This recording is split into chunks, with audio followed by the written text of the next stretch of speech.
Shit's gone sideways.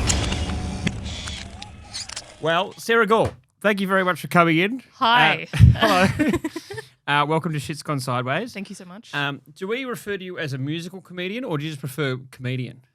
I'm happy with musical comedian. Yeah. It differentiates me Yeah. and also makes me look like a fucking loser as well. So it's a double-edged sword. I'm so glad you came in because I gave you no notice at all. Well, Yeah. I gave you about an hour. Can I just say for those listening or watching that I got a message saying, hey, can you come in and talk about your mentee B? And I was like, sure, mate. Well, That's literally what happened.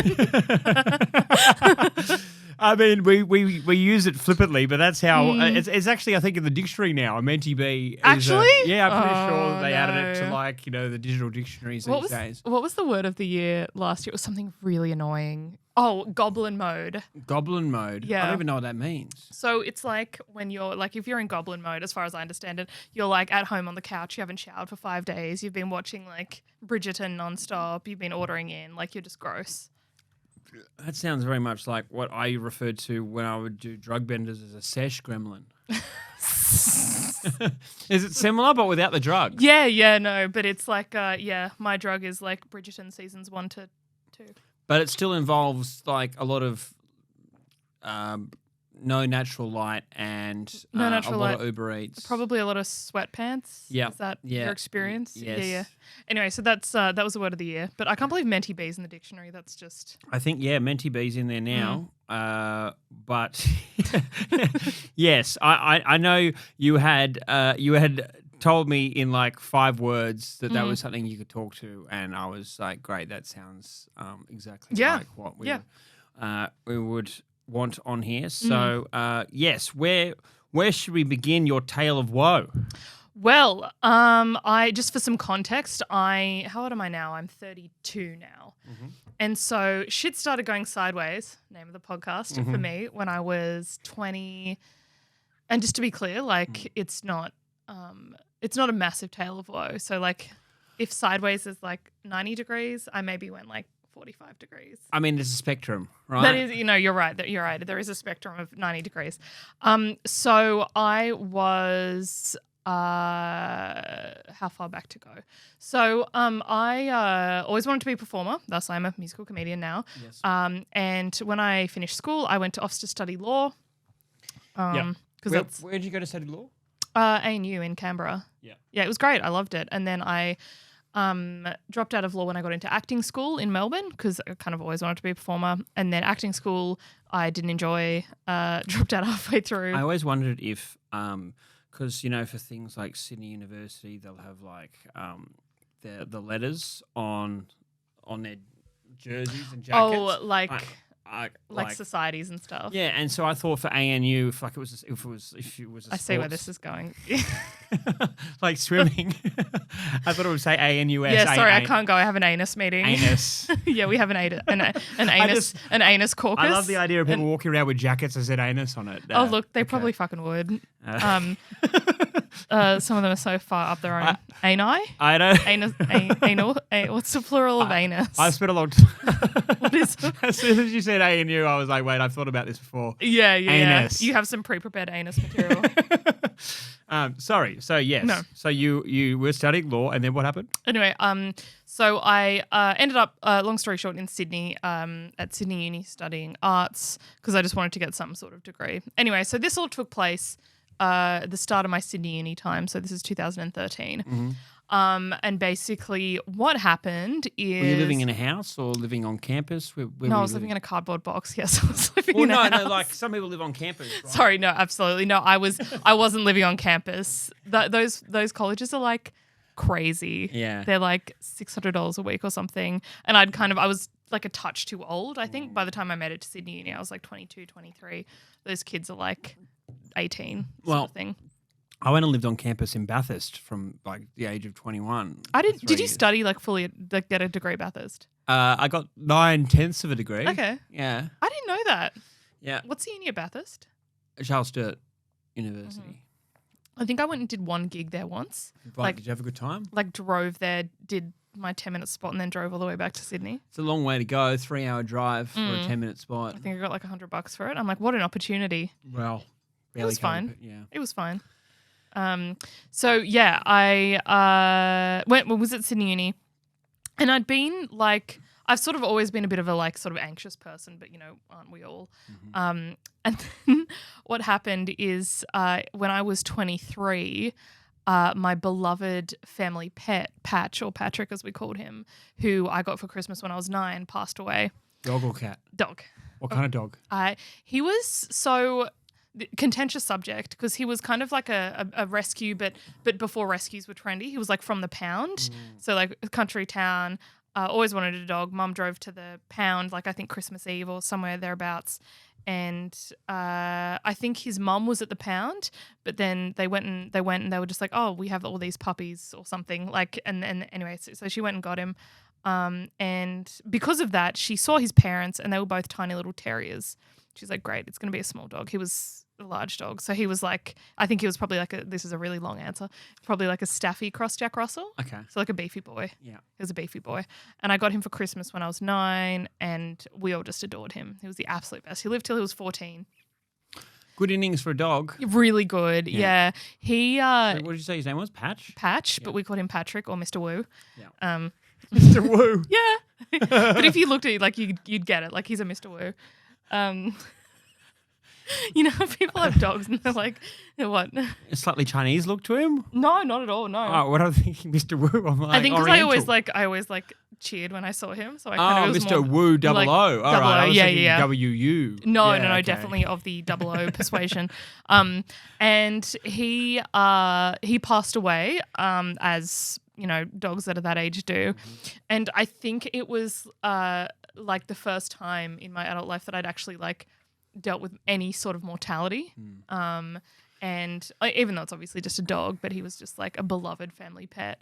And just the like immediate thought of him not being there sort of, I think, probably triggered a whole bunch of stuff that maybe had been sort of there, like through all this stuff, through all my like degree changing and stuff. And basically I have anxiety, and I started going to therapy, and I learned that anxiety can manifest itself in a whole bunch of different ways. I probably should have done some degree of research before coming here. That's all right. You can talk to your own experience. Yeah, no, I have TikTok, so I know a lot about psychology. I've diagnosed myself with 8 different things. No, and the way that my anxiety manifested itself was one of the more hectic ways. And that was I had intrusive voice like thoughts. Yeah, so basically and this all happened before it was happening to me before I told anyone. What does intrusive thoughts mean? So intrusive thoughts are in my experience, basically like you and I would be sitting here, chatting or whatever, and then my intrusive thoughts were violent, which is very common. There's violent ones that some people get sexual ones. Mine were all violent, and basically out of nowhere, I'd be like, I'm gonna like stab you with this. Like, I'm going to smash this bottle and stab you with this glass. You would say that to people? No. I would think it. I would think it. And it would not be my own thought. It would be, like, it wouldn't be something that I've sat here and thought. It's because it's intrusive. It sort of felt like it came from sort of outside, if that makes sense. Yeah, okay. So is that different to, like, schizophrenia, right? But yes, yeah. People are thinking thoughts, but it's like they're having a conversation that's still inside. It's a very, very different thing. But the problem with intrusive thoughts, and the problem that I had, is that I started thinking these things, and then I'd be out with friends, and then I'd be like, I'm pretty sure I'm going to do something sort of violent. And the problem with intrusive thoughts is that I thought I was psycho. So I thought I was crazy, and I thought I was actually going to do these things. And I thought, oh, this is how like serial killers start, or this is how like those people you read about on the news start. It still sounds scary as fuck, even if you don't act on it. Here, just having totally terrifying. Oh, it's intense. Yeah, and then I'd be like, it's a proper mentee bear. And then I'd be like, who am I? Like, I'm obviously never going to hurt anyone. You know, why am I thinking these things? And they just kept coming. Like they just kept coming to the point that I didn't go out because I was so worried that I was going to hurt someone. Fucking hell. That's scary. That's scary shit. Yeah. So little baby 22-year-old me. And the worst thing at the time is that the thing that was worse than the thoughts is like I was so scared of it. And I thought that if I told someone that they would be like, oh, like you're dangerous. Did it happen every day or how often was it? Yeah. Yeah. Every day? Yeah. For not very long, I kind of cracked after like a couple of weeks. And the good thing, like the very, very fortunate thing about me. What do you mean you cracked after a couple of weeks? So the fortunate thing about my situation, which, you know, not a lot of people have, is my mum actually is a counsellor and my dad is a high school teacher. And so they've seen, you know, everything. Yeah. And so I was sitting in the stairwell of my apartment building and I remember I called mum and I was just like crying and I was just like, I'm having these really weird thoughts and I think I'm going to hurt someone. And she was like, all right, what sort of things are you thinking? And then I just told her, like, I was like, oh, I keep thinking that I'm going to stab someone or I keep thinking this or that. And I can't go anywhere because I'm worried that if I go to a party, I'll do something crazy. And then she's like, oh, yeah, intrusive thoughts. Oh my God. I mean, one, you're lucky that your mum was a counsellor, but also like you're lucky that you had someone that you trusted enough that you could talk to about that. I can't imagine not. Like I don't even know where that would have gone. You know, it doesn't even bear thinking about. There's a lot of people that would have been in that situation who would have gone a lot longer, right, and not spoken to anyone about it. And it has a name. It's so common. Like, but it's such a, like, I think it's such a shameful thing because obviously, like, if you tell your friends, hey, like, I'm having thoughts about stabbing you, they're going to be like, get out of my house, you know. So I did this and then I immediately got after that into therapy for the first time, which was great. And the first session I just like cried and then it told me like, you know, just sort of more out of relief and then told my therapist and everything. And she's like, yeah, like it's you know, very, very common. We see this a lot. People have all different kinds of things. And then she the best part of the whole experience was that she's like, I want you to say out loud or like maybe all the thoughts you've had or this sort of thing. And we just ended up laughing. She's like, are you ever going to do those things? Are you going to like stab your friend with a plate? I'm like, no. And she's like, great. You know what I mean? Like when you say it out loud, it's like with any like anxious thought, when you say it out loud, when you're like, oh, I'm pretty sure I'm going to like, you know, do something. You just like, when you say it out loud, it's ridiculous and it kind of robs it of its power. But it's when it's just you on your own and you're just hearing it, you're like, holy fuck. like rocking, like in the corner being like, I'm crazy. And turning into a demon. Yeah. And as soon as I said everything out loud for the first time when I was like, circa 23, it took a lot of its power away. Do you remember the silliest intrusive thought you had? I remember I was at a friend's party. Like I got to beat him to death with a Rubik's Cube. I don't think I'd even. I wouldn't with a slinky. You know, I wouldn't have the physical strength to do most of the things that I was thinking about doing. Anyway, I remember I was at a friend's house. There was like 4 of us, and we're having pizza, and we all just had like plates and stuff. And then I think someone dropped a plate or something, and there was all like shards of the plate. I'm just like, and then like the thought crossed my mind. It was like before I'd said anything, I was kind of just like, oh, I could stab someone with one of those. Plate shard. Classic move, the plate shard. And I left because I was like, I think I'm dangerous. And then I can't remember who, someone was asking me, was like, would you ever do any of those things? And I'm just like not in my wildest dreams would I ever hurt another person. And they're like, great. So they're just, you know. I actually got stabbed once with a salt shaker shard. So it's possible. Glass salt shaker. Dreams can come true. I was in high school and I was being a fuckwit and I was shaking this salt shaker at this guy. Oh, so this wasn't even in Priz. This was in high school. No, this wasn't in prison. This was when I was like 16. And I was shaking this salt shaker at a guy. And I was like, oh, I just assaulted you. Thought it was hilarious. And he smacked it out of my hand. You know what? What I hate is that it's like not a bad bit. Comedy gold. Hey. And he knocked it out of my hand and these glass shards from the salt shaker were all on the ground. And I walked away. And then I saw him approaching me and I thought he was going to punch me in the head. So I put my hand up to block it. And he had this glass shard and it stabbed me in the pinky. And so. Oh, you made that sound so much worse than it was. What? I got stabbed. You still have the scar? Luckily, yeah, I do. Really? Yeah, just there. You can see that, like the dent in my hand. Oh God, I love cool. And, that's not a bad scar. Do you have any like super cool scars? I've got like You probably have like motorbike. yeah, I've got like 28 there, 28 stitches. 28? I've got 4 in the head from a flying bongo drum in the Philippines. That's a different story for another time.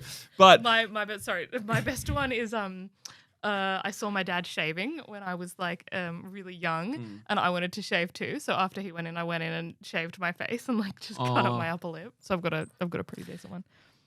Anyway, very off topic. Yes, I had to go see the headmaster with the guy who had stabbed me in the pinky, and he was like, "Well, you guys are both bloody idiots." And he said to the other bloke, "Dom, escort Andrew over to the infirmary." So we looked at it. I'm like, "Don't let him go. He's going to finish me off." And then we got up there, and my mum got called. And she was like, "Mrs. Hamilton, your son's been stabbed." Was this at like an intense private school? It was, review, yeah. And my mum got called and it was like, "Mrs. Hamilton, your son's been stabbed." You'd think they'd stab you with like the family shiv, not with like, not with the fancy salt shaker. Yeah. And so my mum got called. It was Royal Dalton. Yeah. My mum got called and they were like, "Mrs. Hamilton, your son's been stabbed." And she's like, "Oh my God, in the pinky." And she's like, "Oh, that's fine."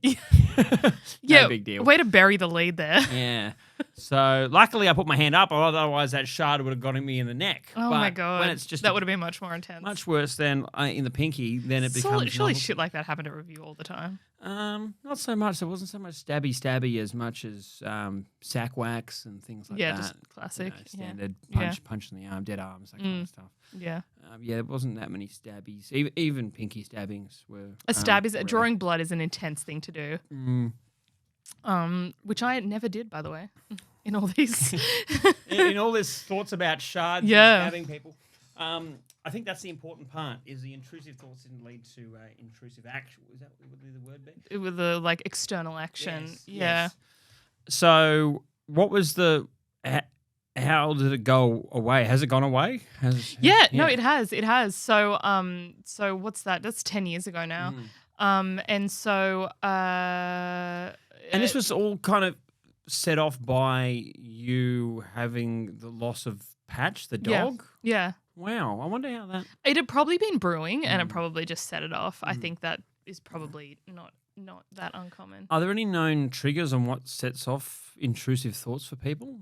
Well, I mean, it's anxiety. It's just, as it was explained to me, it's just anxiety manifests in different ways. Some people like bite their nails as like a common example. Some people, sweat, whatever. And mine was these sort of intrusive thoughts. And so and like anything that makes me anxious would traditionally be a trigger. And I started on medication shortly after that, and I continued going to therapy, and we just like sort of talked it all out and developed strategies to deal with the thoughts, in that knowing what 80% of it was knowing what it is. Yeah. And then I wasn't afraid of it anymore. I'm like, oh, I'm not an actual like lunatic. Like it's just a way that this condition I have affects me. I have a lot of sexual thoughts. How do I know whether they're intrusive thoughts or just my thoughts? Jesus Christ. Let's hear some of them. We can I'll be the judge of that. But yeah, it makes me think whether my thoughts are intrusive thoughts. Are they unwanted? Are they unwanted? No. Well, there you go. That's the difference, is it? Yeah, yeah, absolutely. But yeah, no. It took a while. I had to train them away, just like you'd train with anything else. When they'd come, I think this is so silly, but the thing that was most effective for me was the person I went to used a lot of like visual sort of things, because that works really well for me. Some people like picture putting them in a box away, but I pictured them as like clouds, and if they came along, I would just kind of blow at them and they'd like drift away. The intrusive thoughts. Yeah. Like I would visualize them and then blow them away. Have you had any intrusive thoughts in the last year? No. That's good. Wow. So yeah, it's thanks so much for having me.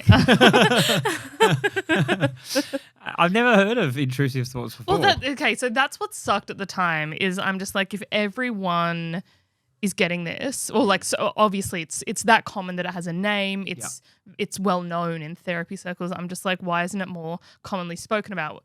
And so about a year later, and this is so lame and of the time, and it's just so cringy now, but on Corporate Mental Health Day, on Are You OK Day,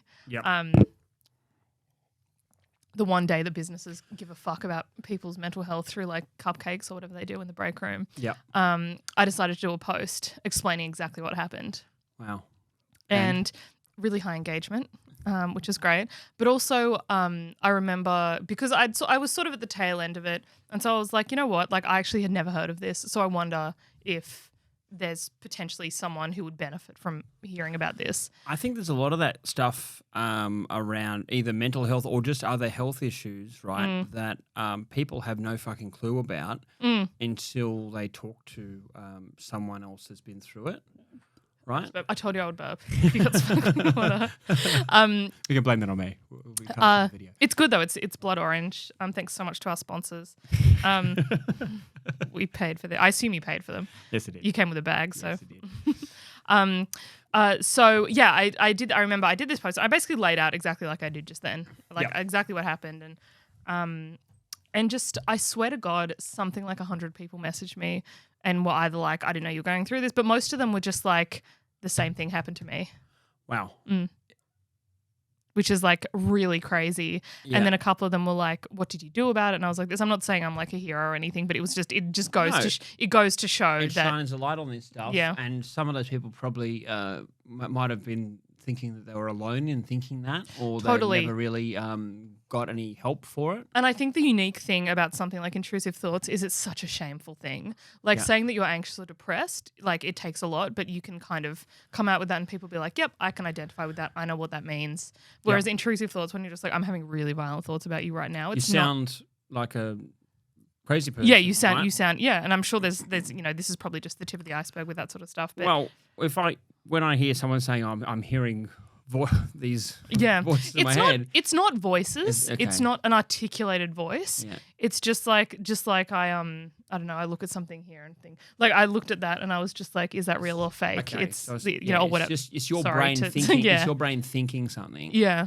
But I don't hear it as a voice. It's just my brain. Your brain thinking something, but you're like, why am I thinking that? Yeah, exactly. Like, why of all the things that pop in my head? Like, right is now? that who I am? And it's like the thought, like the intrusive thoughts, like I think were not me. It was just my brain sort of setting itself up to deal with a large amount of stress. Yep.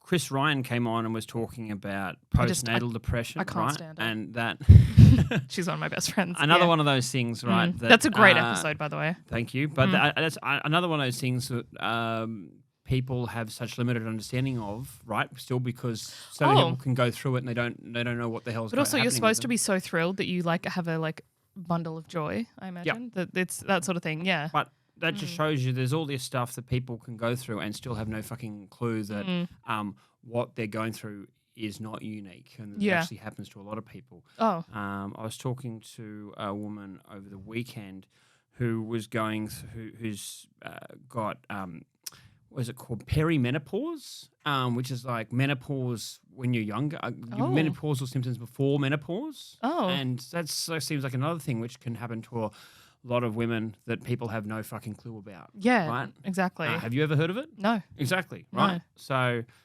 yes, I think that there is value. That sounded very accusatory. Have you heard about it? You're a terrible woman. My God. Well, I only know about it since Saturday, so. Yeah, you're going around telling people, be like, did you know? I know everything about it now. No, you're going to be going around telling people just like, hey, I know this psycho girl.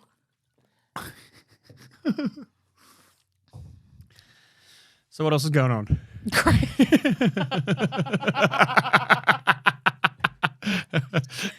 Let's just start doing some stand-up, yeah. What's your bits? Yes, I was at the shops the other day and this chick came up to me. No, sorry, in conclusion. Yes. I was very surprised with the amount of people that were just like, I've had... So where'd you post it on? Facebook?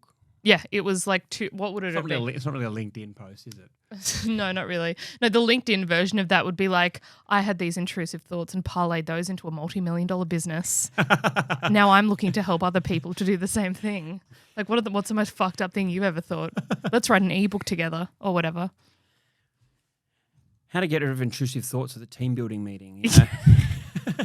Yeah, 10 Zoom icebreakers that will kill your intrusive thoughts and lead you to a successful quarter. Yeah, and then I think I reposted a couple years later, and then the further on it went, the reaction was more just like, oh, I had no idea, and I'm like, why would you? Like, you know, like just I think in my experience, comedians more often than not have stuff going on. I don't know if you found that. Yeah. I mean, it's a reason why my guests so far have been either ex-crims or current comedians, right? That seems to be... when you like... Or in my case, ex-crim and comedian, right? Yeah, absolutely. The crossover we all... Yes, but because, yes, if I'm not going to be tapping into the deep well of the criminal fraternity, then it seems like there's a lot of people who have devoted their life to making people laugh that have kind of fucked up stories, right? Yeah. They have had... I mean, I wouldn't say mine's fucked up. I think the reason it's not is because I had support the whole way along. Yeah. And I've never talked about it in comedy. Like I've never used it. Would you? I mean, I could see a song about intrusive thoughts the intrusive thoughts popping in your head. Yeah, could be super fucking funny. That could be funny, but also like, yeah, I don't know why. I talk about all sorts of stuff in my songs and stuff. I've never I mean, you do talk about a lot of stuff that is personal to you, right? That's kind of cuts close to the bone of things that you felt. So it doesn't seem like there's any reason like why you would shy away from it. Artistically, it's just whether or not you've just hasn't been something you've been drawn to yet. No, it's also not something that affects me. Like I write about sort of, every year. Yeah. Like as you would know, you write what's going on. Yeah. And that was so long ago now. Yeah. Also, I was so afraid at the time. Like I just remember being so worried and so afraid of like going out and doing something. I just can't relate to that feeling anymore. Like I don't have it. But I guess that's what good therapy does. Yes. I'm just like, I remember being afraid, but I don't remember what it felt like. Yeah. Great. Anything else? Because I've got a bunch of questions.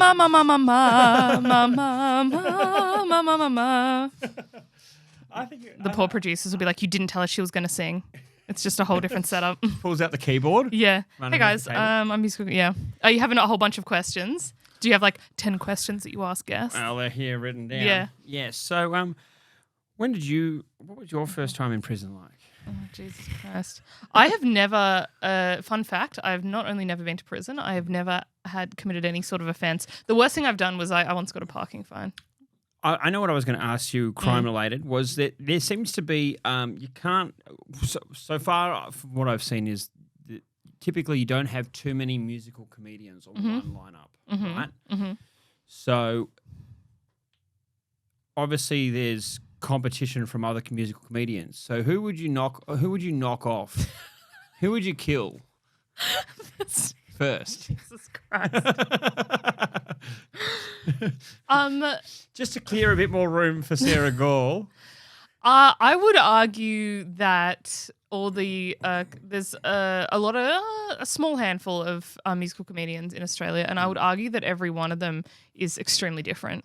Like everyone does their own sort of thing. Yeah. It's just like there's 8 million sort of comedians like you. Who would you bump off if you had to bump off an ex-con? Ex-con or just comedian? Just a comedian. Who would I knock off? I mean, it's a long list. Okay, great. And you've actually been to prison, so like I feel like as you continually... I'd probably have to knock off any of the other guys who have spent time in jail to do comedy. I know people keep telling me, I haven't met him, but Chris Wainhouse spent some time in prison. Okay. I think he's a Melbourne-based comedian. I think it can only add to your like character. Yeah, I think so. That's just as a comedian, like probably not in other areas of life. If I do knock off another comedian, it's probably going to be a while before I return to the stage. You could film a special from prison. That would probably be the first time anyone's ever done that. I'd like to do it on the other side of the bars. Yeah. I would love to be invited back one day to perform at a prison. That would be on my bucket list. Do they get like entertainment in? Like, you know, with the military, they like fly in people? I've spoken, Daniel Towns, I think, did one with Elwood and a few other guys. Really? A few years ago. I was at a gig with Elwood the other night. What a great person. Amazing. Yeah. One of the funniest. Such a good dude. But he was like, I don't know how I'm going to go, and then got up and did 10 minutes of absolute like crush. he says that every single time. Oh, does he? Yeah. And then because I hadn't seen him for ages, I was like, oh no. And then he just got up and absolutely flattened the joint. I was like, okay. He always looks flustered and like he's unplanned, you know, that he's not sure how he's going to go. And then he gets up and he does the best out of everyone every single time. Yeah, he just told the funniest stories. Yeah, he's one of the most naturally funny people in Australia, totally unappreciated. Wait, so those guys they went to I think a juvenile centre. Okay. Not a men's prison. Would you be scared in a juvie centre? No, I wouldn't be phased if I wouldn't be phased going to a men's prison, then it wouldn't make sense if I was worried going to a juvie, right? But no, I'd love to do it. But have you met a teenager? They're frightening. They're really scary. I'm scared of teenage girls. Well, you know, if they know that someone's coming in especially to make them laugh, I think it's so boring in there. What do you think they would be like as an audience? Do you think they'd be super attentive or like real heckly? I think if you went out there and won them over very quickly, then they would be quiet. And I think anyone that was kind of trying to ruin it, other guys would tell them to shut up. I want to say adorable. They just try to have a until nice it turns into a brawl. Yeah, right. Okay, good. Shut up. And then you'll just pull out your piece. Don't tell me to shut up, you dog. You'll pull out your piece of salt shaker and just defend yourself. My little shard. I've still got it. Yeah. Your little shard. Jesus Christ. I think because things are so boring in there, I think anyone coming into entertainment would be such a special occasion that, they would treat it with the respect because they figure if they do well, then things like that will happen again. Yeah.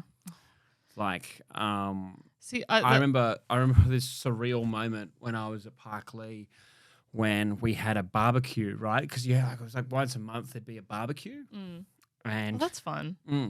And it went well. Everyone got their food. They lined up politely. What are we talking like to what like just snags and with the onions? Was there? I think it was like steaks? 2 sausages and like a bit of like a chicken thigh, maybe. Like okay, so chicken thigh's like fancy. That's like a marinated chicken thigh. That's a real fancy barbecue. Maybe. Was there a salad scenario? What were the condiments? At what condiments? At Long Bay one day, I got a piece of watermelon, and that was on the barbecue, like a piece of steak. It was a chicken kebab, but they took the skewer out so that you couldn't stabby people with it, even though it's a wooden, you know. But I remember at Parklea we had this barbecue, and then afterwards, when we all lined up in front of our cells for the afternoon muster, when we all get locked back up at the reasonable hour of like 3 p.m. I'm pretty sure Dwayne The Rock Johnson goes to bed then because he gets up at like 11 p.m. to start his day. Wahlberg, yeah. But I remember the one of the senior prison guards saying, "Is a screw what you call a prison guard?" Yeah, that's and so you call them chief to their face, hey, chief. But he did this kind of speech to like 80 inmates all standing in front of their cells on 2 levels, like, guys, today was a really good day. You know. Just that's all you got to do is just treat each other with respect, and you know we can have more days like this. And it was such a weird moment. Everyone sat there, and then one person just goes, "Oh no, the slow clap!" And then everyone just started clapping in prison, and like over the barbecue, and there's over this speech, and it was like I was just standing there clapping, and I'm like, "What the fuck are we doing?" and I was laughing so much just because it just like. It felt like just such a weird place to be doing a clap. But also, you can so see it being one of those like, yeah. And then everyone gets into it, and then everyone's standing and like cheering. Oh my god! But it just seemed like the weirdest place to be doing a round of applause for like a prison officer's speech about the barbecue. Yeah. But there were so many weird times like that where just when something happened that is normal in the outside world happened in prison, suddenly it's funny because it's so out of place. Yeah, like something kind of normal and pleasant. Yep. Yeah. Yep. Like I remember. That's so funny. I remember standing at the fences on our outside yard at Parklea one day and seeing this guy getting walked past handcuffed, and he was clearly getting walked off to segregation, to Segro, because he'd done whatever the wrong thing. Right. How does that compare? Question. Yes. So I was a big Prison Break kid. Like as a teenager, I watched a lot of Prison Break. Is Segro? I'm sure you're familiar with Prison Break. Is Segro like as bad as it is in Prison Break? Like, is there? Do you have natural light? Did you ever go in Segro? No, I never got put in Segro. I never got reprimanded for any bad behaviour in there. But. So I never was in a Segro cell, but I think they do get some light. Yeah, they get light, but they, depending on what they've done, sometimes they don't get any TV, or sometimes it's negotiated. But they're stuck in their cell most of the time, and they're just isolated from everyone else. Horrendous. Yeah, I mean, it was pretty similar for COVID anyway. I was locked in isolation. Oh, you're basically in Segro anyway. During COVID, except most of the time you had a cellmate. I fully did not clock that you were in during COVID. Yeah, so I was so that sort of, you really killed two birds with one stone there. I was in from June 4th till October 6th or something like that. 2020? 2021, which was like the same time as the Sydney lockdown. Oh my God. So you literally missed out on nothing. My parents would You be missed out on some weird picnics. I'd be on the phone to my parents and they'd be like, there's nothing going on out here. And then I'm like playing touch footy in jail. Oh my God. But didn't you have a guy on who escaped from prison? I have had 3 people on out of 12. Oh, sorry, one of them hasn't been published yet. I've had 3 guests so far that I've chatted to who have escaped from custody, either from escaping from actual prison or escaping from a prisoner transport truck. Jesus. Yeah. How high octane. Yeah. And then I come in and I'm just like, so my dog died. So 2 of them were bank robbers that that were massive risk takers. Yeah. Right. And then the other one was he was a heroin addict and he literally escaped prison because he wanted to get some drugs. But like that's how strong the drive was to escape. That he climbed the fence and just like bailed, and he got away for quite a few days. But yes, so we've had quite a few escape artists on. But John Killick's the most famous one. He escaped from Silverwater in 1999 in a helicopter, which is like the most badass thing you've ever heard in your life. That his girlfriend... I know very little about that. How did the helicopter come into play? His girlfriend hijacked a helicopter at gunpoint, pointed a gun at the pilot and said, you got to land in this fucking yard. And he did. And they'd scheduled for him to like be in the yard, run into the helicopter, and then fly off. And they got away for 40 days. 40? Yeah. And how was he found? A friend of theirs who I think they owed money to was pissed off at them and gave up some information. Ooh. But it's always a way someone screws you over. Yeah, that's so great. Surely there's been a what were those Channel 9 crime series? Underbelly. Yeah, about that sort of thing. There's quite a. I mean, hopefully. Someone's going to contact me from Channel 9 soon about the comedy Underbelly version. You know? Yeah. I'm ready to go. Underbelly of laughs. There we go. Pink belly. Oh, yeah. Yes. Jokes about my time in prison. Ayo. So what was the transition from you just performing music to writing your first comedy song, and what was your first comedy song about? Okay, I've got this. So, I hope you've got it, because I don't. Yeah, just like we practiced. Hey, so I started playing piano when I was 6. You're a prodigy. Is that what they call you? I'm not as good. Like, for someone who started playing piano when I'm 6, I'm not really as good as I should be. Like, but you are very good. I get by. And I started singing when I was 9. Singing sort of the thing that I really, really love doing. And then when I was a teenager, Delta Goodrum was really big, and she like did the singing and playing thing, and I was like, "That's fucking sick. I want to do that." Shout out Delta. Yeah, shout out Delta. One of our big fan of the podcast. And then I tried to start writing like some serious songs, like no one understands me or whatever. Like I really didn't get far, and I kept just defaulting to like silly songs. Mm-hmm. And so then there was like a sort of one of those like high school talent competitions or whatever. When you say silly songs, like where was your mind veering? So the first song I wrote was it was a song. So I like this talent thing was coming up, and I was like, I've been messing around with these songs. And I'm just like, I'm gonna actually write a song. And so what I did, it was a song about like really pushy stage mums who like live through their children. This is when you were studying in Melbourne, right? No, this is when this was 15 at school. Oh, okay, I was at high school. Sorry, I was listening to your Andrew Barnett podcast to like try and To research me. Send me a message, mate. No, I like because then if I don't tell you and then I drop things in, you're like, wow, this guy's done his research. But if I get it wrong, then I'm just recycling all the material from another podcast. Yeah, my PR people just gave me talking points. Can't you tell I'm media trained? Burps into mic. No, this was at a high school, Yes. and I remember I was so pissed because I'd written this song and it was actually pretty funny.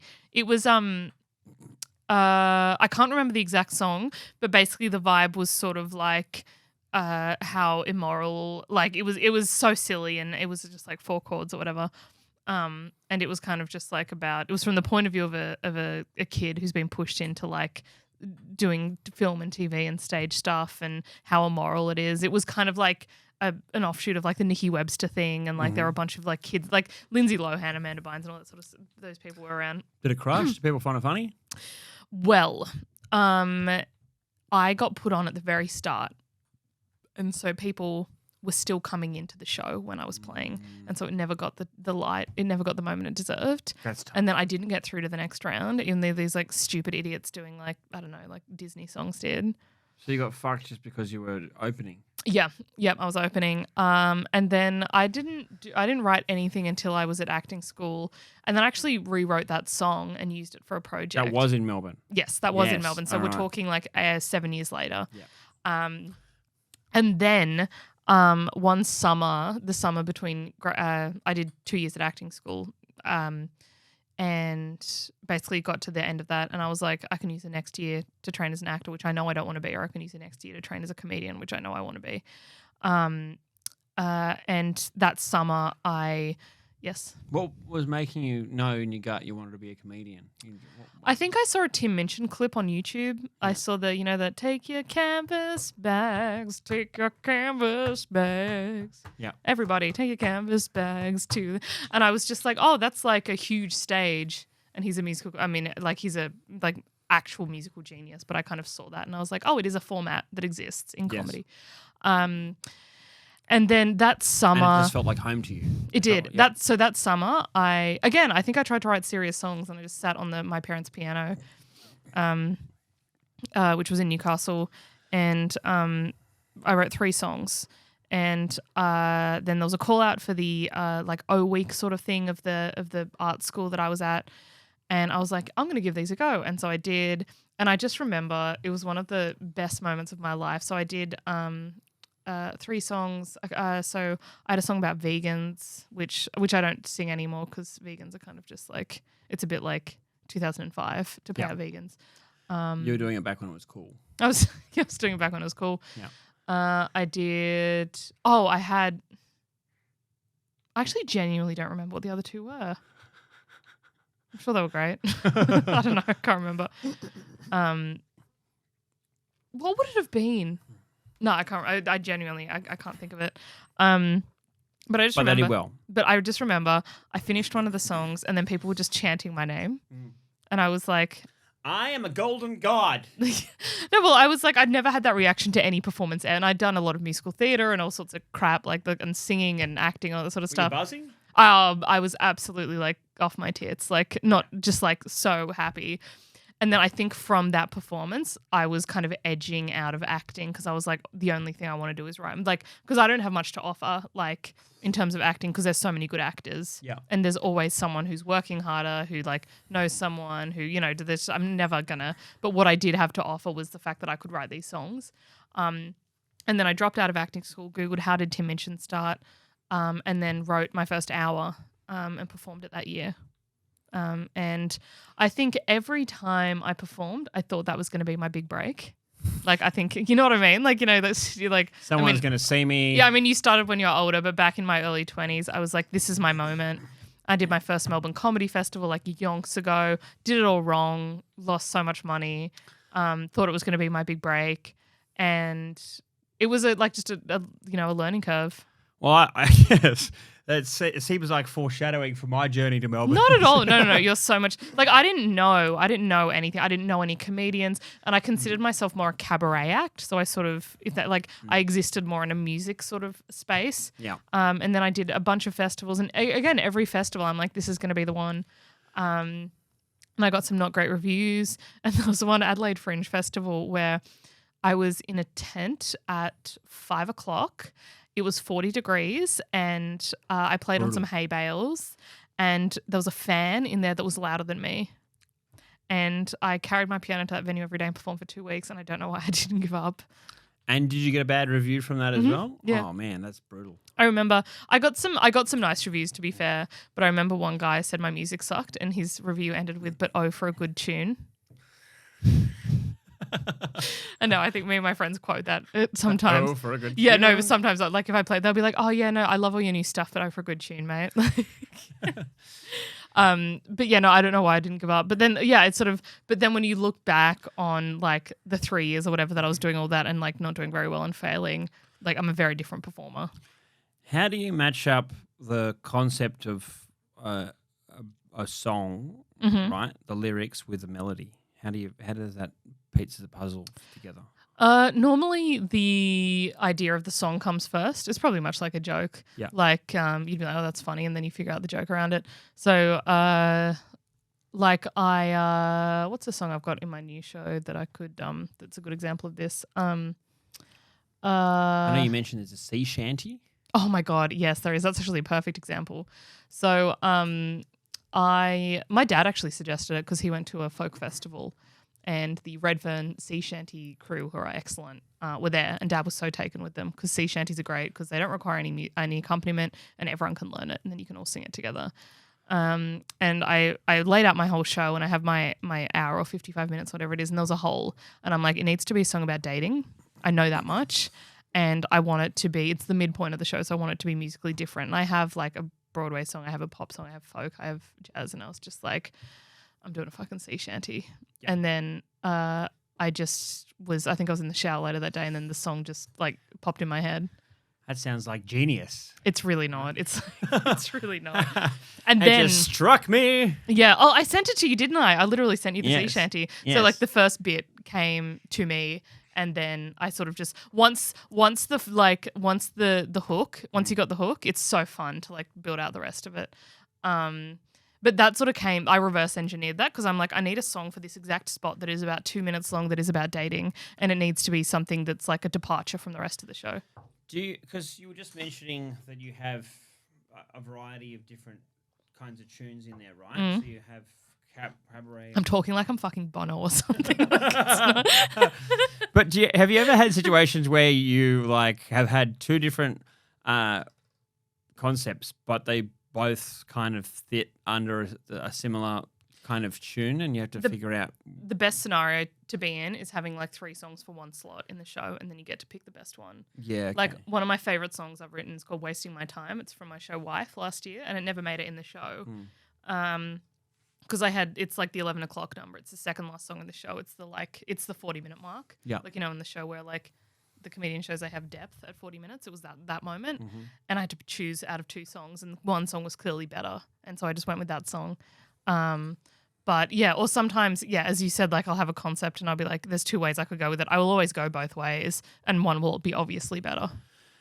When you're doing shorter spots, like in clubs rather than doing an hour, do you ever just wheel out songs because they don't get much love the rest of the time? Because I find sometimes I remember jokes that like I don't do in a 10-minute set, but like I'm like, oh, I feel I'm in the mood to do it, you know?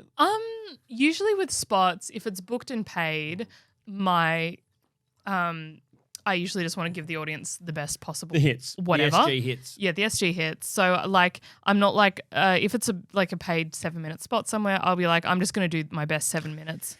It's a bit hard with a song versus if I want to wheel out a joke I haven't done in a while that takes 15, 20 seconds. Yeah.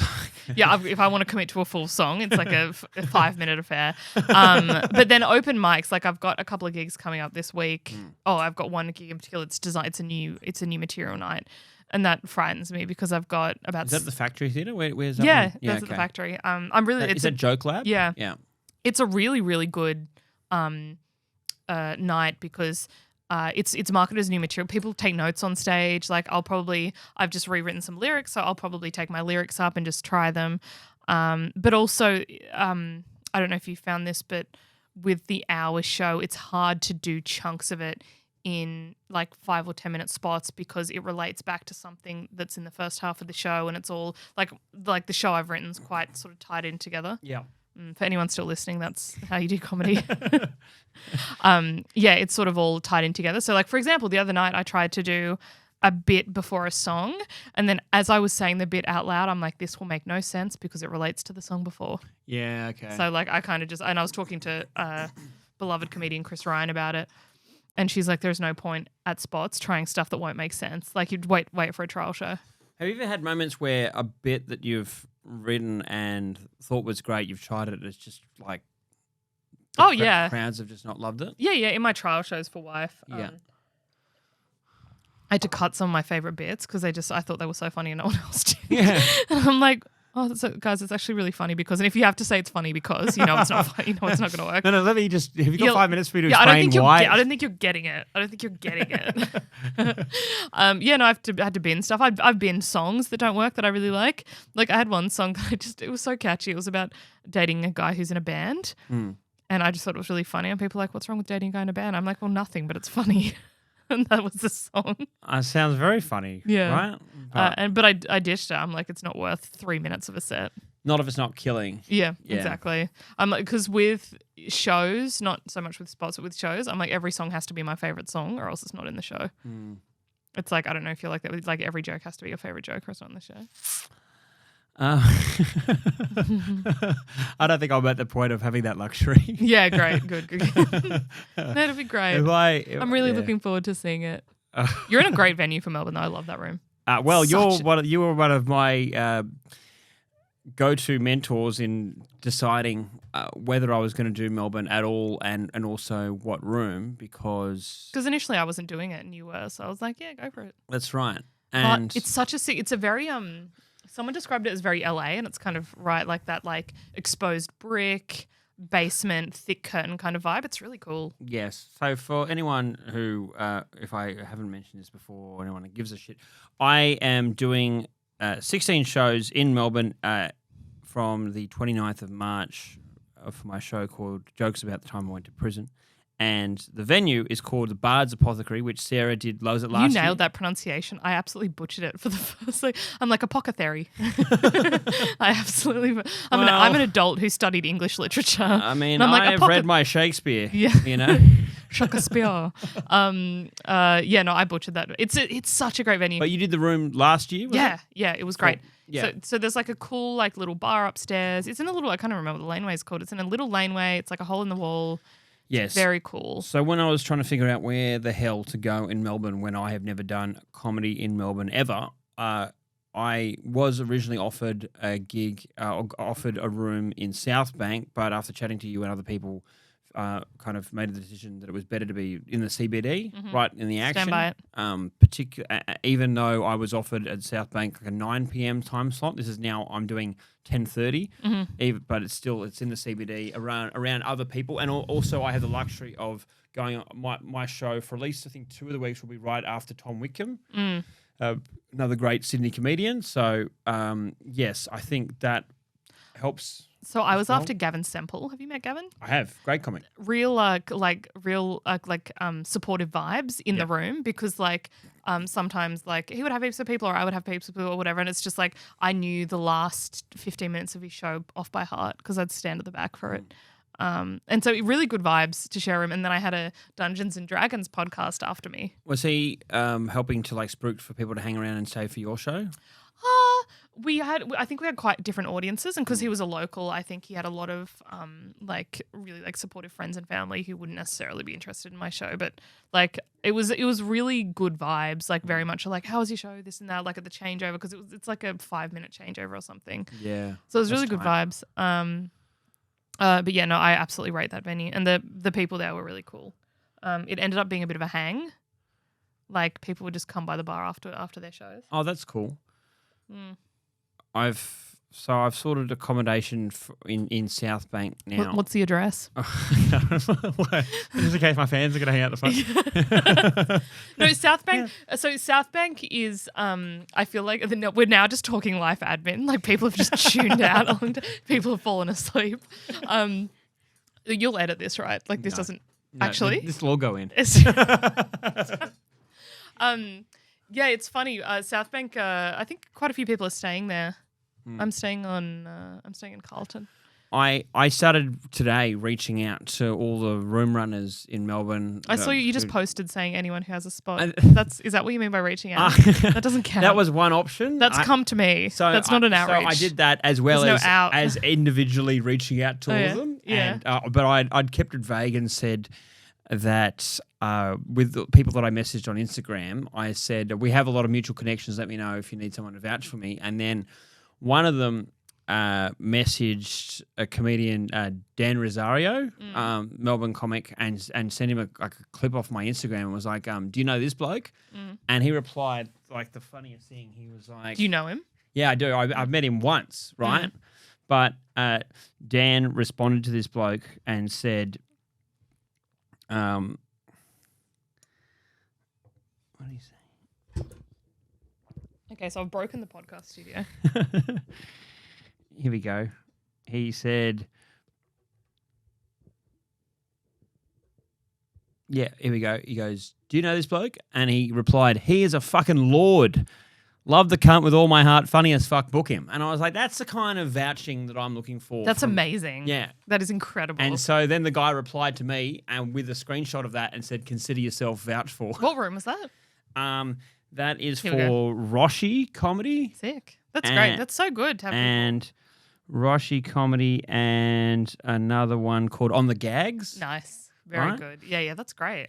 So yeah, this great bloke, Eddie Duffield, great bloke. But it felt really cool to have that as a first experience in trying to find some opportunities, because I thought I was just going to go there and just be just entering. I'm picturing I'm going to be entering some kind of war zone, right? Where it's just like, I mean, you'll cry. Yeah. Will I? Yeah, we all cry. You'll be crying on the tram. I feel like if I didn't cry in jail, I'm not going to cry at the Melbourne Comedy Festival. A friend, it's not the festival itself. It's just a very, it's a very overwhelming experience. I mean, my festival last year felt like my first one, just because I hadn't done it for so long. And the show mattered to me so much, and it's so many highs and lows. I mean, don't get me wrong, I loved the festival, but I think just performing every night. Yeah, well, I'm doing 16 shows, and it's at 10:40 at night, and it's quite late for me. I usually go to bed by about 9 You do, yeah. Yeah, you get up and do your push-ups. Yes. So it seems as I'm going to have to adjust my body clock to be out that late. It's the best. Hang on, wait. So your show is at 10:40, and so it'll finish at 11, 40. Yeah, 11:40ish. Yeah. And so, and I'm assuming I'm going to be trying to do as many spots during the night before. Yeah, I was going to say you can knock out 3 spots or something before. But are there that many gigs that do we need to keep recording? This is just a conversation. Are there that many gigs that I can do? Yeah. 3 or 4 nights? Yeah. And you can do them multiple times as well. Yeah. You've got to flyer them. It's you're sort of running between rooms and all that sort of stuff. So yeah. What do you feel, because you agreed to do the Melbourne Comedy Festival this year at the last minute? Were you feeling pushed then to do a show that you weren't fully prepared for? No, I mean, I was very, very lucky to get a great venue and have people supporting me and all that sort of stuff. But basically, as soon as I booked the venue and sort of really last minute decided to do it, it was on. I was like, I have to produce a show. I'm like, I have to produce a really, really good show. Because I think when you have people who like, want you to succeed, it makes me want to, write the best show possible. So I just started writing. And I was really worried that I just wouldn't. I'm just like, what if I'm actually like really bad at this? All this. What if I suck? What if I suck? Yeah, exactly. And then I just sat down and I'm just like, I'm gonna write shit that my friends will find funny. Yep. Like I write stuff to make my friends laugh. That what you've always done? Yeah, exactly. I'm like, so what's the difference? Yeah, all it is. And also like a lot of stuff's happened since last year, so I'm just like, I'll just write about that. Okay, so you're finding it no harder than previous to write? I'm finding it easier than previous to write because last year was my first. I really like doing a narrative show, like that sort of has a start, middle, and end, and sort of a through line. And last year was the first time I really tried to do that. And so this year I know what I'm doing going in. Like last year I was sort of like, here's a whole bunch of bits that might go together, whereas this year I'm like, here's my start, here's my end. You're saying you get better at the skill of writing an hour or running a show? In my experience, yeah. Okay, that makes sense. Because previously I sort of cobbled together stuff and sort of loosely, it was more like a concert sort of thing. Like here are 10 songs that I've written, and whereas now I'm just like, here's the start, here's the end, what needs to go in here? I still don't really understand fully the value of this whole narrative mumbo jumbo, because when I like some of my favorite American comedians, when I watch their hours on YouTube, it's just someone telling jokes on stage for an hour that have no real connection. There's no like clever, like there's no like bit where there's like a callback to the start. It's just jokes for an hour and it's funny. And I'm like, I like that. Am I an idiot? No. No, of course not. I think what you're talking about is what comics are we talking? Mark Norman, Shane Gillis, Joe Okay, List, so you're talking about comics who are like beloved and famous, pretty much. Yes. Okay, so they can go up and just do a best of, and people will love it because they're really good and they're experienced. I feel like with a festival show, it's kind of for me, it's a different. I would love to like when/if I get more well known, just pick all my favorite songs and do them because that would be so much fun. And I think like for an audience, it would be so much fun as well. But I think for a festival show, if people are seeing 3 or 4 shows a night, do people do that? Yeah, absolutely. I do it like as an artist, because my show's at 9:15. I'll try and see 2 shows every night before mine once I'm sort of settled in. Yeah. I think for me, the festival show is sort of a different. A different piece. If I'm touring a Sarah Gaul show and I'm playing a couple of nights all around the country or whatever, people are coming because they like my stuff if I'm that famous, and I can play everyone's favorite songs and they'll enjoy that. When I'm like relatively unknown at a festival, I'm so sorry.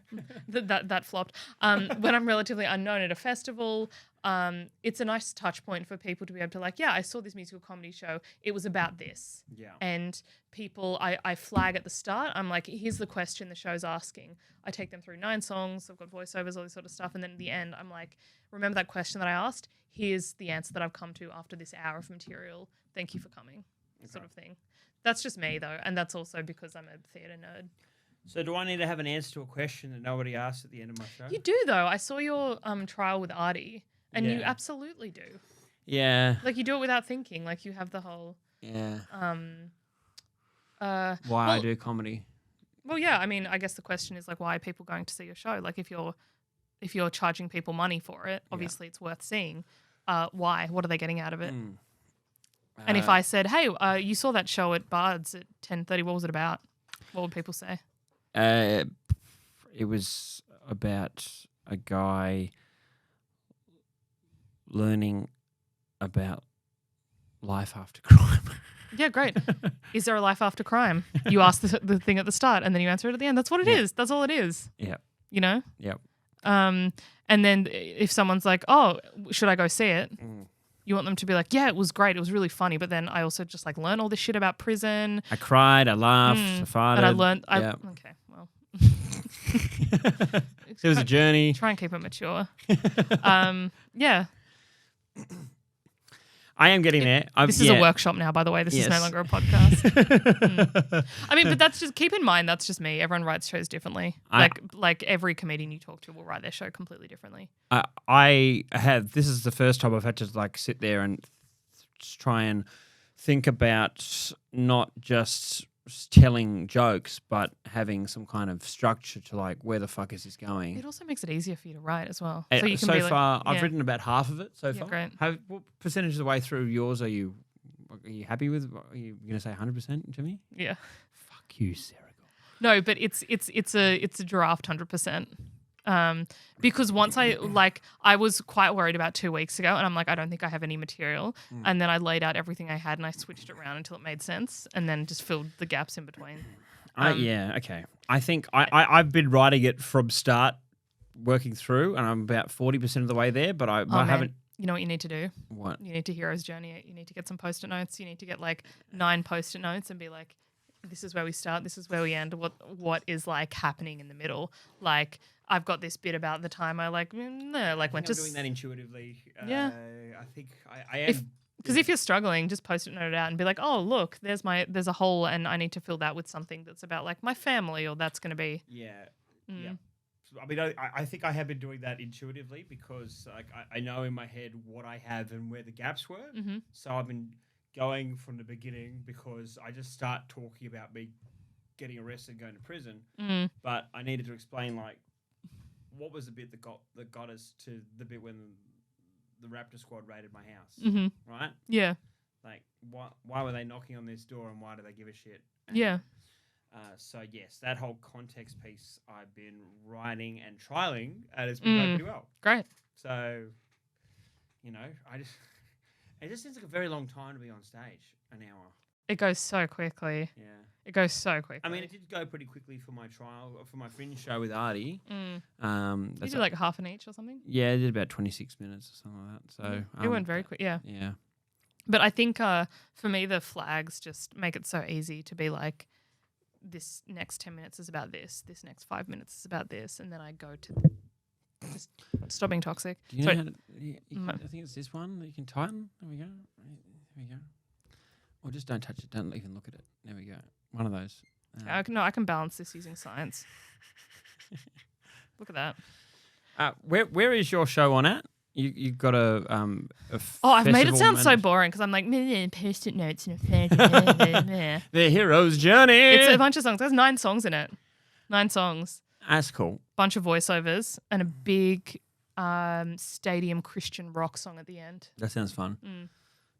Where are you doing it? In the city somewhere? I am the 10th to the 23rd of April, so the back half of the festival. I'm at 9:15. 8:15 on Sundays, no show Wednesdays at Trades Hall. So is that 6 shows a week, but no Wednesday? Is that how it works? Yeah. And no Monday either, right? No, I do Monday. Oh, you do Monday? Yeah, so Monday's when all the comics will come. Oh, okay, because I heard that there was like the lot of the FMV festival managed venues don't have a Monday show. Yeah, I think Trades Hall is the no Wednesday vibe. Okay. I don't know why that is, but it suits me because I remember Wednesdays were last year because you've got like your Tight Ass Tuesday, which is a big night. Yes. And then you got like Thursday, Friday, Saturday leading into the weekend. So I did cheap tickets on Tight Ass Tuesday and Tight Ass Monday because I was like, who the hell was going to want to come to see a comedy show at 10:40 at night on a Monday? Yeah. Only people who are trying to save $10 on the comedy show. Yeah, great. I'll be happy for you could do like a Monday date night promo, like 2 for 1. That sounds great. I think I'm going to try a whole bunch of ideas to try and get people in the room. If they all don't work, I will start selling drugs at the show. Because that will... just advertise it? I will sell you bags of Coke. Oh, my God. If you stay till the end of the show. Oh, my God. That's so funny. Also, I think being after Tom as well will be good because you guys are mates. I think that'll help. Yes, I think we'll see. I suggested him we can try and do some co-branded marketing material. So anyway, I will figure it out over the next few weeks. Cool. I can't believe it's 6 weeks away. That freaked me out when you told me that. 6 weeks away, and I have sold 10 tickets. Oh wait, but this is going up right before the festival, isn't it? Yes, it is. So yes, ignore everything we've just said. By the way, if by the time this goes up, we don't have shows, then then something has gone terribly wrong. Yeah. Sarah's been hearing intrusive thoughts. I have their back, and I can't blow them away. You're back in prison. And Andrew's permission from community corrections to go to Melbourne has been rescinded. Oh God. Yes. Man, I'm really, really excited for the festival this year. I think it's going to be such a fun festival. There's so many good shows on. I am excited / terrified, but mostly excited. Yeah, no, it's going to be great. It's going to be such a good festival. I think it's going to be a lot of fun. I think it's going to be a huge learning curve. People always a learning curve. When you're performing that much, like it's like trial by fire.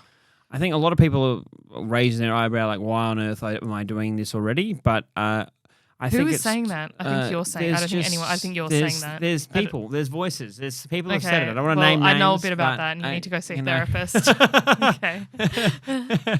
This is external voices. Yeah. All right? Like other external thoughts, and so I think that some people think it's too early. Because you see that there's plenty of people that have been doing comedy for 5, 6, 7 years that are just doing their debut shows at Melbourne this year, right?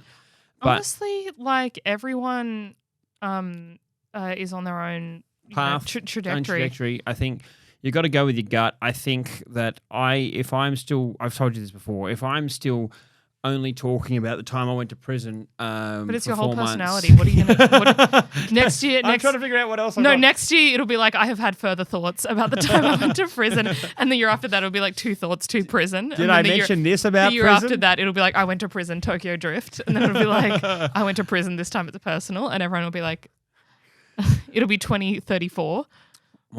Yeah, Too Fast, Too Furious. Yeah, Prison Edition. Yeah. I'm loving this. That's great. Okay, so you're saying I can milk this like same way.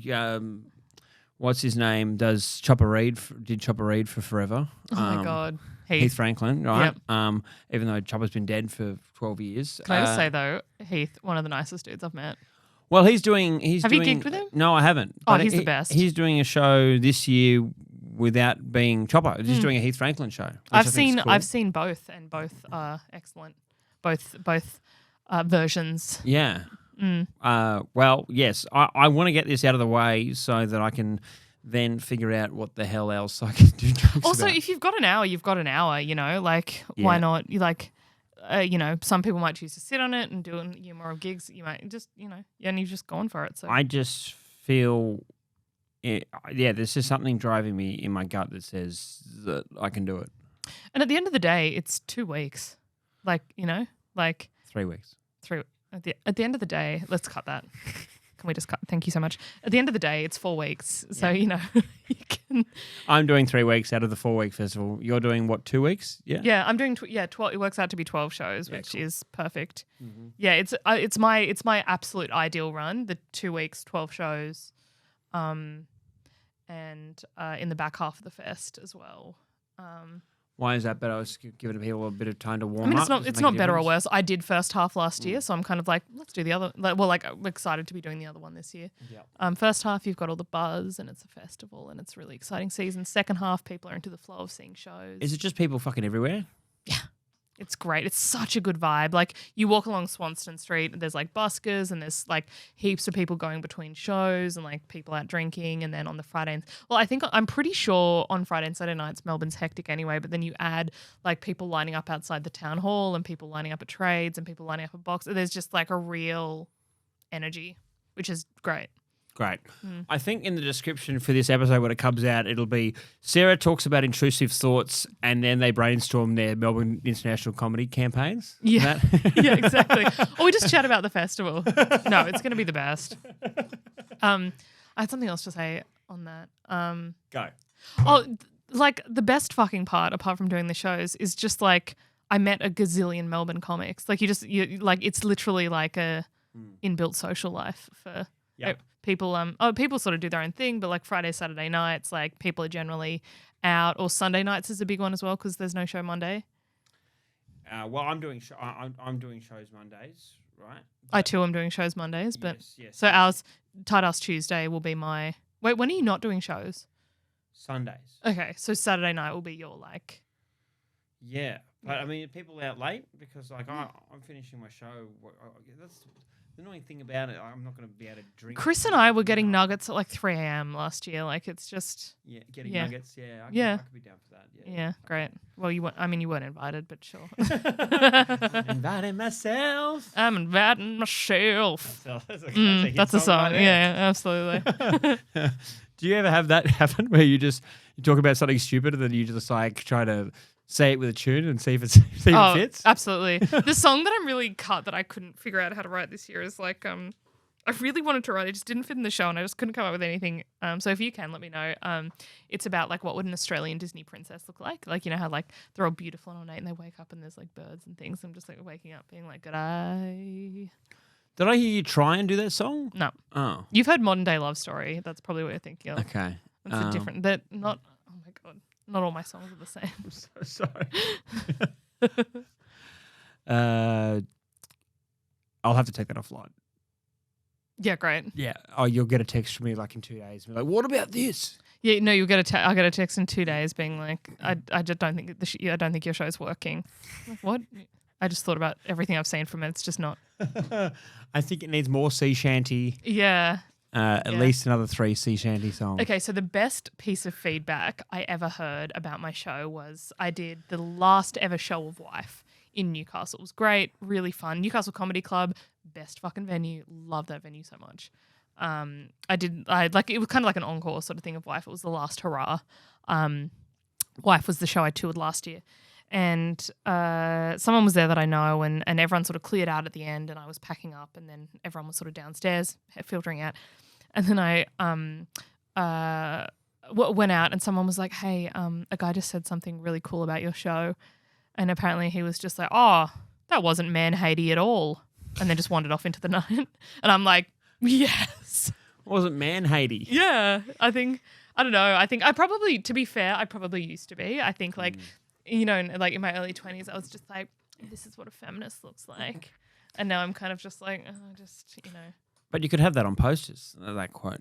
What? Not man-hatey at all. Not man-hatey at all. Some guy. I mean, I really, I did a song called Indoor Dad in Wife about my dad because I was just like, I just want to clarify once and for all. I remember it. It was one of my favourites. Oh, is it? Yeah. Oh, I think true crime is still number one. Of course it is. I remember the first night we gigged together. You said that True Crime was your favourite song. You'd been to prison. I'm like, who saw that coming? I remember, I think I'd seen your stuff on social media, and so I knew who you were before I had met you. And that's creepy. And so we were at Magic Mike, right? And then you had like just come out of the bathroom, and I was like super excited. I was like, "Hi, Sarah, I'm Andrew." And you're like, "Oh." You're like, "I just got out of prison. I don't know how to talk to people." And I'm like, "Someone walk me to my fucking car." Yeah. And you were like, "I've just come out of the bathroom. My hands are wet. I'm not going to shake your hand." And I was like, I just pissed on my hands. Because I like literally like you just come into the bathroom. I'm like, "Hi, Sarah." You were just waiting. Just like, that's so funny. Hello. No, I remember chatting to you. Yeah. I don't remember what I did that night. No, you were super friendly. Was that the night that the headliner went on for 45 minutes with Chris and Chris Ryan was there? No. It might have been a different night. No, there was a time recently where I saw someone come on for 40 minutes, but I don't think Chris was on that night. Have you heard about this is now just I don't know why we're still recording. Have you heard, someone has described on I think one of my best I've only had 2 reviews of this podcast and one of them was like it's like eavesdropping on your two mates having a chinwag. Suddenly that's exactly what we're literally what it is. Yeah.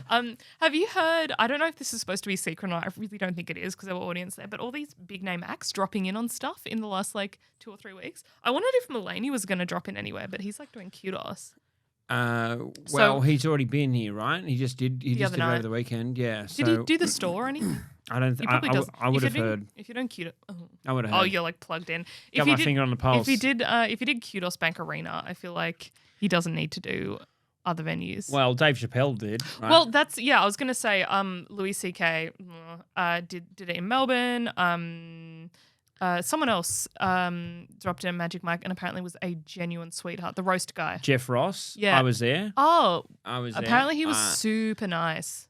Yes, I was on that night, and then I was hoping that Jeff Ross was going to see me perform, but he got there late. So I think he only saw Pat Doherty, and then he jumped on and he did about 20, 25 minutes. And I've only That's ever tasteful. That is a tasteful amount for a famous person to do. And also, like, I've only ever seen him do roast jokes, and so I've never seen him do just like kind of standard stand-up. He was so good.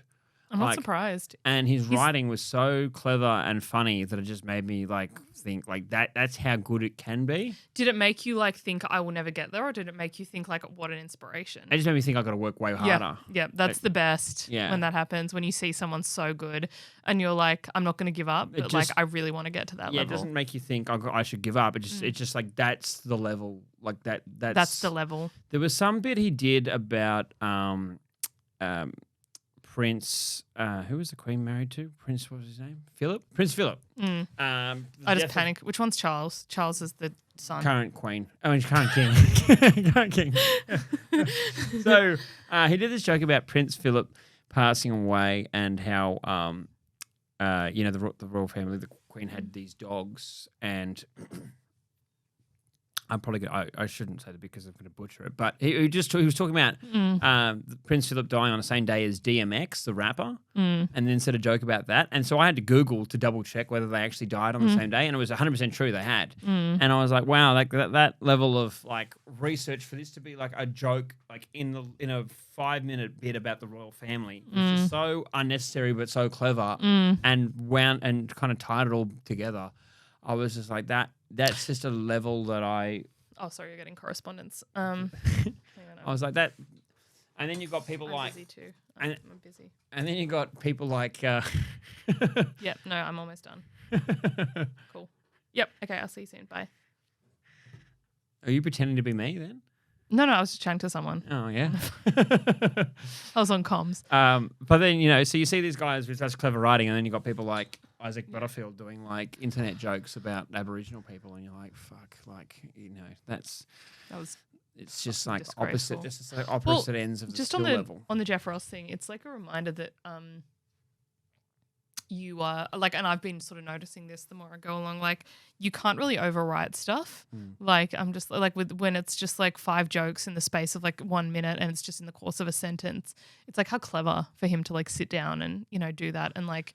Absolutely. And like he probably started as a thing and then he probably so over the top and so unnecessary, but that's what makes it more impressive. It would have started a thing and then he started as like one thing and then he did it and kept adding and adding and adding and add like there's like 5 tags or whatever. Yes. So clever. But the whole bit went for like 5, 6, 7 minutes and it just kept getting like more crazy and worse and more insane, and you're like how can it keep going? And then did the audience like just absolutely love it? Yes. Yeah. Everyone loved it. Yeah. And did everyone in the audience kind of know that it was a big deal? I think at least half the audience were aware of who he was. Yeah. I think there was a risk in Australia like that people wouldn't, but I think even if you don't know who he was, you'd see his set and be like, "Yikes!" Like, I mean, it obviously helps when like they're like going the whole night, like the MC Jess Fuchs the whole night had to say, "We've got a very, very big surprise drop." How did it happen? Do you know? I think the room runner of Magic Mike, Anthony Skinner, had messaged Jeff Ross on Instagram just to say, hey, we'd love to have you in if you're interested, and mentioned a couple of other American comics that had done drop-ins there before, and he responded. Great. And so he came by, and yeah, I think for all the comics that were there, it was amazing just to watch a guy of that level in an intimate setting just come in and absolutely murder. Because, this guy's doing stadiums with Chappelle, but you just, I just don't think. Is that why he's here? Yeah, he opened for Chappelle. Oh, great. See, that goes to show what I know. Yeah, he opened for Chappelle. He was just in Melbourne opening for Chappelle.